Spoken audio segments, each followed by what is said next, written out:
4 5 years ಮೇಲೆ.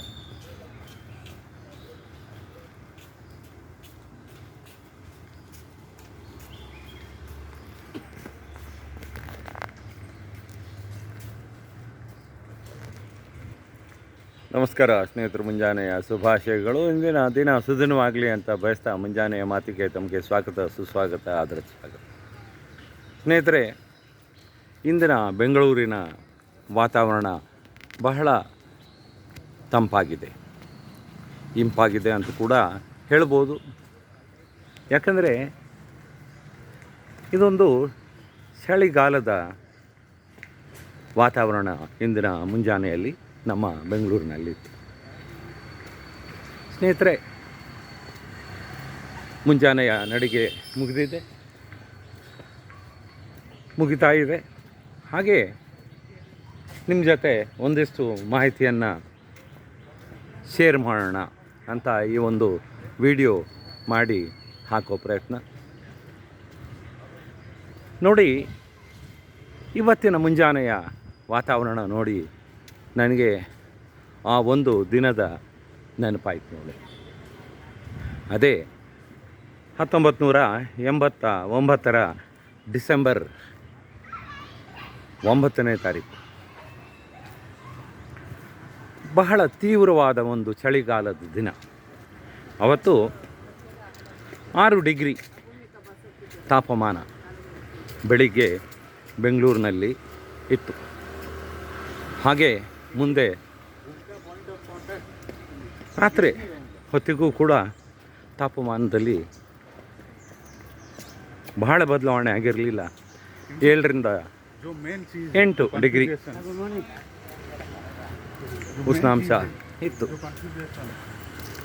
ಸ್ನೇಹಿತರೆ, ನಾನು ಬೆಂಗಳೂರಿಗೆ 1987ನೇ ಇಸ್ವಿ ಆಗಸ್ಟ್ನಲ್ಲಿ ಬಂದೆ, ಕೆಲಸಕ್ಕೆ ಸೇರಿಕೊಂಡೆ. ಹಾಗೆಯೇ ಮುಂದುವರೆದು 1 ವರ್ಷದಷ್ಟು 2 ವರ್ಷದಷ್ಟು ಸಮಯ ಕಳೆದಿತ್ತು. ಒಂದು ಸಂಸ್ಥೆಯಲ್ಲಿ ಕೆಲಸ ಮಾಡ್ತಾಯಿದ್ದೆ. ನಮಗೆ ಮುಂಬೈಯಿಂದ 1 ಲಾರಿ ಸರಕು ಬಂದಿತ್ತು ನಮ್ಮ ಕಂಪನಿಗೆ. ಅದನ್ನು ವಾಣಿಜ್ಯ ತೆರಿಗೆ ಇಲಾಖೆಯವರು ತಡೆದಿದ್ದರು. ಯಾಕೆ? ಡಾಕ್ಯುಮೆಂಟೇಷನ್ ಸರಿಯಿಲ್ಲ, ಇದು ನಂಬರ್ 2 ಬಿಸ್ನೆಸ್ ಅಂತ ಅನ್ನಿಸ್ತಾ ಇದೆ, ಟ್ಯಾಕ್ಸ್ ಮತ್ತು ಪೆನಾಲ್ಟಿ ಪಾವತಿಸಿ ಅಂತ. ರಾತ್ರಿ ಪಾಳಿನಲ್ಲಿ ಇದ್ದಂತಹ ಅಧಿಕಾರಿ ನೋಟಿಸ್ ಜಾರಿ ಮಾಡಿದ್ದ. ಹಾಗೆ ಅವರನ್ನು ಭೇಟಿ ಮಾಡೋಣ, ಅವರಿಗೆ ಮನವರಿಕೆ ಮಾಡಿ ನಾವು ನಂಬರ್ 2 ಬಿಸ್ನೆಸ್ ಮಾಡಲ್ಲ, ನಂಬರ್ 1 ಬಿಸ್ನೆಸ್ ಮಾಡುವಂಥವ್ರು, ಈ ಸರಕನ್ನು ನಮಗೆ ಕೊಡಿ ಅಂತ ಕೇಳೋಣ ಅಂತ ನಾನು ಅಲ್ಲಿಗೆ ಹೋದೆ. ಸುಮಾರು ರಾತ್ರಿ 11 ಗಂಟೆಗೆ ನಾನು ಹನುಮನಗರದಿಂದ ಪೀಣ್ಯ ಚೆಕ್ ಪೋಸ್ಟಿಗೆ ಹೋಗಬೇಕಾಯ್ತು. ಆಟೋದಲ್ಲಿ ಹೋದೆ ನೋಡಿ. ಚಳಿಯಲ್ಲಿ ಗಡಗಡ ಗಡಗಡ ಅಂತ ನಡುಗ್ತಾ ಇದ್ದೆ. 12 ಗಂಟೆಗೆ ಸರಿಯಾಗಿ ನಾನು ಪೀಣ್ಯ ಚೆಕ್ ಪೋಸ್ಟ್ನಲ್ಲಿ ಹಾಜರಾಗಿದ್ದೆ. ವಾಣಿಜ್ಯ ತೆರಿಗೆ ಅಧಿಕಾರಿ ಬಂದರು. ಅವರಿಗೆ ನಾನು ಕೇಳಿದೆ, ಯಾಕೆ ಸ್ವಾಮಿ ಈ ಸರಕನ್ನು ನೀವು ತಡೆ ಹಿಡಿದಿದ್ದೀರಾ? ಅವ್ರು ಹೇಳಿದ್ರು, ಮಹಾರಾಷ್ಟ್ರ ಸರ್ಕಾರದಿಂದ ಅಧಿಕೃತವಾಗಿ ಕೊಟ್ಟಂತಹ ಡೆಲಿವರಿ ಚಲನ್ ಇದರ ಜೊತೆ ಇಲ್ಲ, ಸರಕು ಮಾತ್ರ ಇದೆ. ನಮಗೆ ಖಂಡಿತವಾಗಿಯೂ ಇದು ನಂಬರ್ 2 ಸರಕು ಅಂತ ಮನವರಿಕೆಯಾಗಿದೆ. ಟ್ಯಾಕ್ಸ್ ಕಟ್ಟಿ, ಪೆನಾಲ್ಟಿ ಕಟ್ಟಿ ಸರಕನ್ನು ಪಡೆದುಕೊಳ್ಳಿ ಅಂದರು. ನಾಳಿದೆ, ಸ್ವಾಮಿ ಆ ಥರ ಇಲ್ಲ,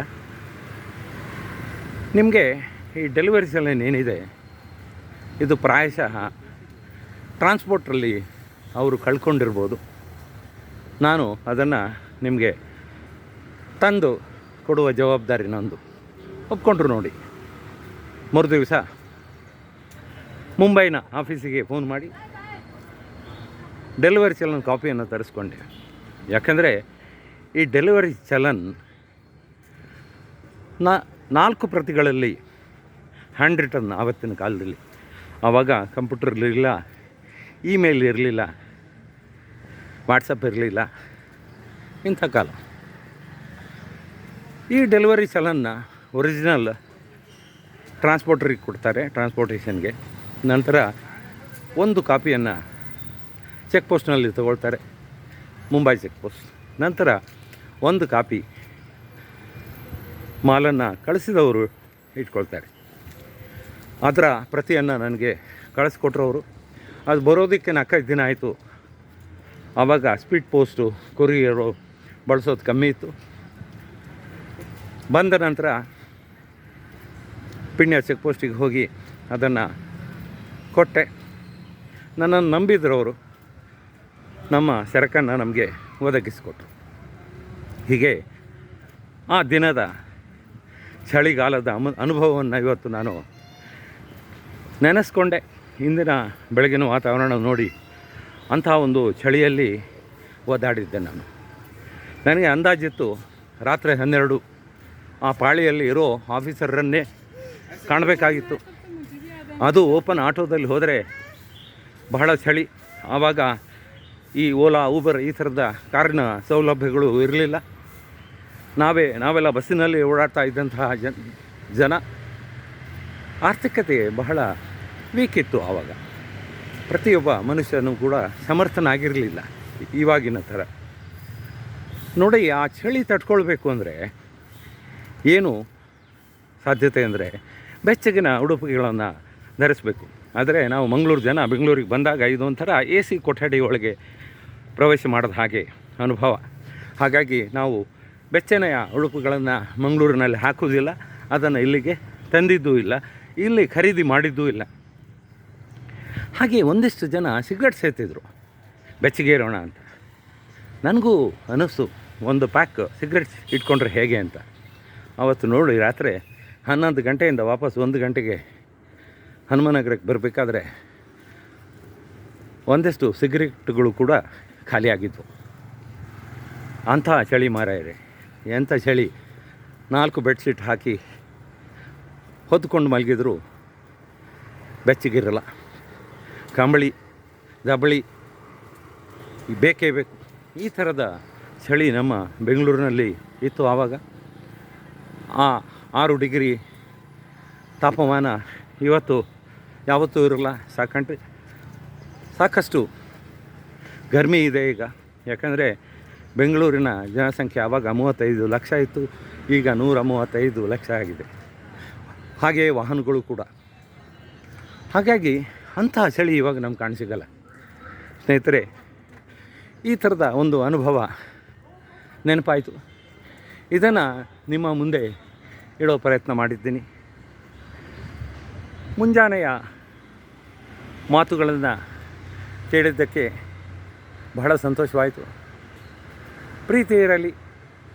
ಇಂತಿ ತಮ್ಮ ಪ್ರೀತಿಯ ವಿಠ್ಠಲ್ ಬೋಡಸ್, ಮಾಳಮುಳ್ಳೂರು. ನಮಸ್ಕಾರ.